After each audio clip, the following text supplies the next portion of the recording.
യേശുവേ സ്തുതി, യേശുവേ നന്ദി. പ്രിയ മാതാപിതാക്കളെ, സഹോദരി സഹോദരന്മാരെ, ഇന്ന് നമ്മൾ കേൾക്കുന്ന വചനഭാഗം ഉൽപ്പത്തി പുസ്തകം അധ്യായം 20. അബ്രാഹും അബിമേലെക്കും. അബ്രാഹം അവിടെ നിന്ന് നെഗേബ് പ്രദേശത്തേക്ക് തിരിച്ചു. കാദേശിനും ഷൂറിനും ഇടയ്ക്ക് അവൻ വാസമുറപ്പിച്ചു. അവൻ ഗരാറിൽ ഒരു പരദേശിയായി പാർത്തു. തൻ്റെ ഭാര്യ സാറായെക്കുറിച്ച് അവൾ എൻ്റെ സഹോദരിയാണ് എന്നത്രേ അവൻ പറഞ്ഞിരുന്നത്. ഗരാറിലെ രാജാവായ അബിമേലെക്ക് സാറായെ ആളയച്ചു വരുത്തുകയും സ്വന്തമാക്കുകയും ചെയ്തു. ദൈവം രാത്രി സ്വപ്നത്തിൽ പ്രത്യക്ഷപ്പെട്ട് അബിമേലെക്കിനോട് പറഞ്ഞു, നീ സ്വന്തമാക്കിയിരിക്കുന്ന സ്ത്രീ നിമിത്തം നീ ഇതാ പിണമായി തീരാൻ പോകുന്നു. കാരണം അവൾ ഒരുവൻ്റെ ഭാര്യയാണ്. അബിമേലെക്ക് അവളെ സമീപിച്ചിട്ടില്ലായിരുന്നു. അവൻ ചോദിച്ചു, കർത്താവേ, നിരപരാധനെ അങ്ങ് വധിക്കുമോ? അവൾ എൻ്റെ സഹോദരിയാണ് എന്ന് അവൻ തന്നെയല്ലേ എന്നോട് പറഞ്ഞത്? അവൻ എൻ്റെ സഹോദരനാണ് എന്ന് അവളും പറഞ്ഞു.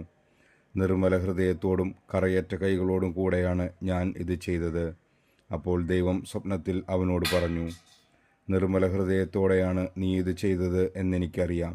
എനിക്കെതിരായി പാപം ചെയ്യുന്നതിൽ നിന്ന് ഞാനാണ് നിന്നെ തടഞ്ഞത്. അതുകൊണ്ട് അവളെ തൊടാൻ നിന്നെ ഞാൻ അനുവദിക്കാതിരുന്നത്. അവൻ്റെ ഭാര്യയെ തിരിച്ചേൽപ്പിക്കുക. അവൻ പ്രവാചകനാണ്. അവൻ നിനക്ക് വേണ്ടി പ്രാർത്ഥിക്കും, നീ ജീവിക്കുകയും ചെയ്യും.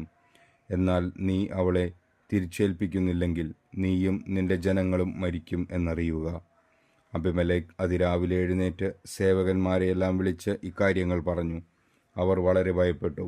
അനന്തരം അബിമേലെക്ക് അബ്രാഹത്തെ വിളിച്ചു പറഞ്ഞു, എന്താണ് നീ ഞങ്ങളോട് ഈ ചെയ്തത്? നിനക്കെതിരായി ഞാൻ എന്തു തെറ്റു ചെയ്തിട്ടാണ് എൻ്റെയും എൻ്റെ രാജ്യത്തിൻ്റെയും മേൽ ഇത്ര വലിയ തിന്മ വരുത്തി വെച്ചത്? ചെയ്യരുതാത്ത കാര്യങ്ങളാണ് നീ എന്നോട് ചെയ്തത്.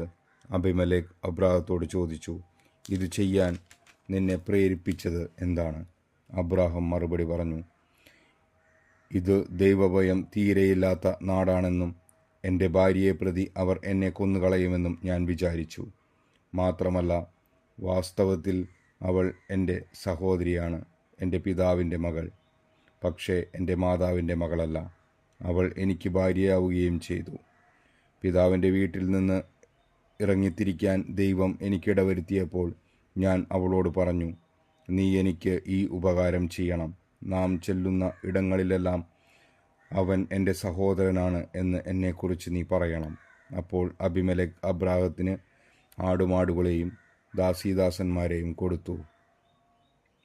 ഭാര്യ സാറായിയെ തിരിച്ചേൽപ്പിക്കുകയും ചെയ്തു. അവൻ പറഞ്ഞു, ഇതാ എൻ്റെ രാജ്യം, നിനക്കിഷ്ടമുള്ളിടത്ത് പാർക്കാം. സാറായോടും അവൻ പറഞ്ഞു, നിന്റെ സഹോദരന് ഞാനിതാ 1000 വെള്ളി നാണയങ്ങൾ കൊടുക്കുന്നു. നിന്റെ കൂടെയുള്ളവരുടെ മുൻപിൽ നിന്റെ നിഷ്കളങ്കതയ്ക്ക് അത് തെളിവാവുകയും എല്ലാവരുടെയും മുൻപിൽ നീ നിർദോഷയാണ്. അബ്രാഹാം ദൈവത്തോട് പ്രാർത്ഥിച്ചു. ദൈവം അബിമേലെക്കിനും ഭാര്യയെയും വേലക്കാരികളെയും സുഖപ്പെടുത്തി. അവർക്കെല്ലാവർക്കും സന്താനങ്ങളും ജനിച്ചു. കാരണം അബ്രാഹത്തിൻ്റെ ഭാര്യ സാറയെ പ്രതി കർത്താവ് അബിമേലെക്കിൻ്റെ അന്തഃപുരത്തിലെ സ്ത്രീകളെയെല്ലാം വന്ധ്യകളാക്കിയിരുന്നു. നമ്മുടെ കർത്താവായ ദൈവത്തിന് സ്തുതി. ഈ തിരുവചനം നമ്മുടെ ജീവിതത്തിൽ സന്തോഷവും സമാധാനവും ഐശ്വര്യവും കൊണ്ടുവരട്ടെ. ആമേൻ.